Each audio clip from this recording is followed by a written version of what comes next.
Bom, e a gente tem acompanhado, normalmente nesse horário, o Bruno Camarão tá aqui com a gente. Entra, né, Thaís, pra falar dos destaques do futebol, rodada, semana de Champions, só com um joguinho mais ou menos aí.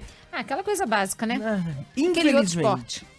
Infelizmente o que a gente vai falar é de dentro de campo, mas não é do esporte em si. Bruno Camarão, boa tarde pra você. Tudo bem, do dia, tudo bem? Assunto do dia, sem dúvida, essa investigação com afastamento de jogador, manipulação dentro do futebol, né? Isso, boa tarde a você, a Thaís, a todos que nos acompanham aqui na Band News FM. Sim, o caso ganha uma proporção enorme que transcende, inclusive, o cenário do futebol brasileiro. Um pouquinho mais cedo trouxemos a informação de um atleta brasileiro, é verdade, mas que atua no futebol dos Estados Unidos, que também foi afastado em virtude de ser um dos envolvidos em manipulação de resultado graças a uma intervenção de campo, né? Um jogador que foi, digamos assim, coagido, mas acordado para entrar em campo e receber um cartão amarelo em um jogo da Major League Soccer. Atleta do Colorado Rapids, o Caio Max, que inclusive já não faz mais parte nesse instante do elenco profissional dessa equipe que disputa a principal liga do futebol dos Estados Unidos. Por aqui a CBF diz que não vai haver paralisação do Campeonato Brasileiro, depois dessa denúncia do Ministério Público de Goiás. São 16 pessoas, entre jogadores e apostadores, na operação Penalidade Máxima. Tribunal de Justiça do Estado aceitou a denúncia da última terça-feira. Organização criminosa e fraude ao Estatuto do Torcedor, suspeita de manipulação de jogos das séries A e B do Brasileirão do ano passado, além de campeonatos estaduais.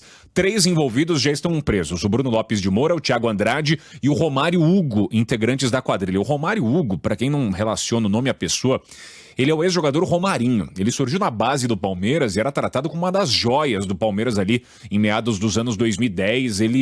Ele nunca conseguiu se firmar no profissionalismo de fato e debandou para essa área, né? Sendo um dos pilares justamente... E até de aliciar outros, exatamente. Né? Tinha esse papel de interlocutor com os outros jogadores. Exatamente. Né? Nesta... Desculpa, Camarão, não é o Romarinho do Corinthians. Não. Eu digo só para o ouvinte não confundir. Ele também era Romarinho. Sim, o apelido dele é Romarinho, né? Ele era conhecido na base do Palmeiras como Romarinho. Não, era o Romarinho que hoje joga no Oriente Médio, faz muito sucesso, inclusive, lá na Arábia Saudita. Ex-jogador do Corinthians, do Bragantino, enfim, aqui no futebol nacional. Um dos atletas citados na investigação nesta quarta-feira foi o Vitor Mendes. Ele se colocou à disposição, veja só, inclusive para ter um papel ainda mais ativo na busca por mais jogadores. Ele ainda atuava pelo Juventude quando foi procurado. Hoje ele é atleta do Fluminense, foi afastado também preventivamente das atividades. E o cenário é o seguinte: ele entrava em contato com os integrantes da quadrilha e falava: pode deixar que eu vou trazer mais gente, né? Então o nível de debate ele se proliferou para outros personagens, além dos jogadores já citados. E teve gente que caiu de gaiato. Por exemplo, o goleiro Tadeu do Goiás, ele procurou a Polícia Civil ontem, especificamente, registrou um boletim de ocorrência, porque ele foi vítima de fake news, em virtude do escândalo de manipulação. Um internauta, X, ele ligou o nome do jogador, goleiro do Goiás hoje, justamente às investigações. Ele não é citado em nenhuma das mais de 2.000 páginas, mas o cara simplesmente jogou um vídeo nas redes sociais sugerindo que o Tadeu tivesse realizado um gesto técnico equivocado em benefício próprio. E agora vai ser isso, né? Não tem muito o que correr. Qualquer lance goleiro que toma vai um gerar frango, desconfiança, vai gerar um cartão ali que você tomou. O que é fora. péssimo, né? O que é horrível. péssimo. A gente falava um pouquinho mais cedo, no meio do dia, com a Ineg. É um sentimento do torcedor de descrença, desconfiança, mas ao mesmo tempo há necessidade de muito cuidado, né, nessa avaliação, no entendimento de tudo, né? Não é tudo que está contaminado, existe a maioria de gente séria que participa, né, de uma liga de futebol profissional. Estamos falando de Série A, de Campeonato Brasileiro, Série B, competições importantes, né, com interesses comerciais por trás. Então, é sempre melhor ser ingênuo a ser leviano, né? Se investiga, se avalia, entende-se quem é e passa-se a buscar a punição ao indivíduo XYZ. Mas não dá para acreditar, senão de fato a gente entra numa descrença. Para que analista, para que transmissão, para que ouvinte, para que eu me esforçar em ver o meu time do coração no estádio, se nada daquilo vale, se tudo faz parte de um grande conluio? Não é assim, né? E é importante a gente tratar da questão da investigação, né, Camarão? Você tem a denúncia, investiga no âmbito do Estado, do Ministério Público, da Polícia Civil, investiga no âmbito agora do governo federal, já se manifestando através do Flávio Dino, de que a Polícia Federal também vai entrar nessa questão, e olha para o exemplo de fora. Mais cedo eu conversava com o Felipe Killing, que falava desse cenário bem parecido na Europa, especialmente no Reino Unido.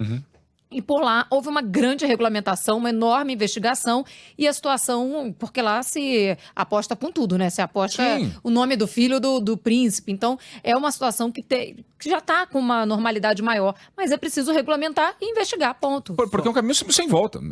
As apostas estão aí, você não vai conseguir evoluir nesse sentido, né? No caso, dar alguns passos para trás. O que necessita-se é de uma regulamentação cada vez mais rígida, um olhar cada vez mais atento, né? Eu queria só colocar dois, na verdade. Primeiro, viralizou uma entrevista de 2021 do Rafael Sobis, em que ele diz que ele é perguntado se ele sabe de esquema do que está sendo investigado agora. Ele falou, olha, no meu time não, mas eu sei que tem. Basicamente é isso que ele diz. E para colocar a bola no chão, pro ouvinte entender também, não é aquele caso que a gente já teve investigação no Brasil de manipulação efetiva de resultado. É jogador que vai e se compromete, ganha seus 80 mil reais pra falar, eu vou tomar um cartão amarelo, porque aí alguém aposta que aquele jogador vai tomar. Só que aí eu vou fazer uma provocação, Camarão, e se você discordar, sem problema nenhum.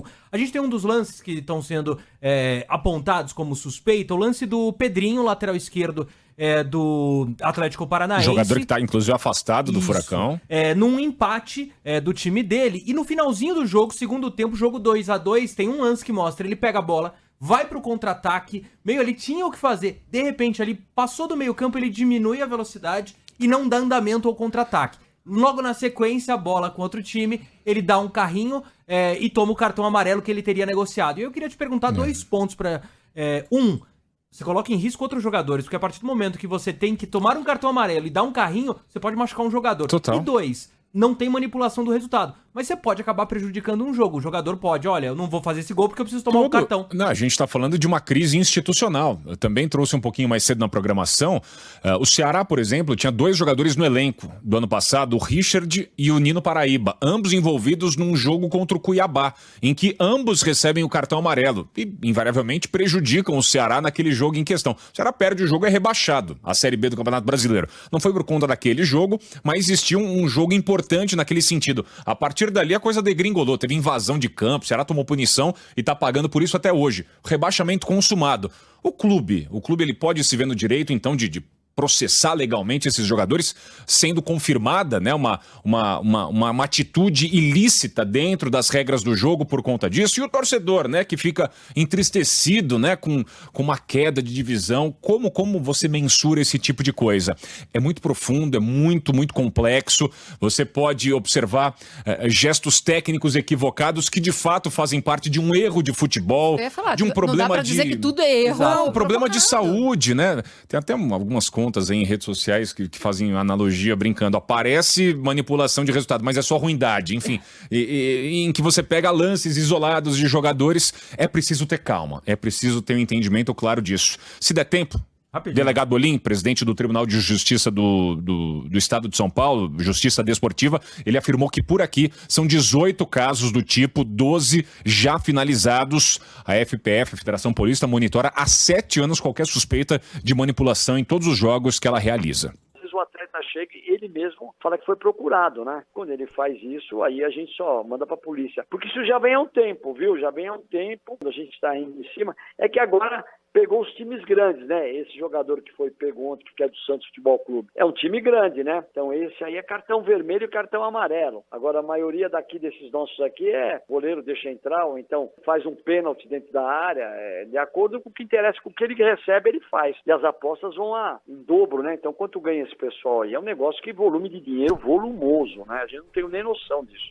Esse é um ponto importante da discussão, né? Até tempos recentes, esse tipo de intervenção de suspeita se dava em divisões menores do futebol brasileiro, campeonatos estaduais mais isolados. Agora não, chegou a elite do futebol nacional. Que se investigue, é isso. Se investigue e que os responsáveis, infelizmente, não vão mais poder. Ou, infelizmente não, né? Que eles não possam mais atuar no futebol brasileiro. Isso, que haja uma regra dura, né?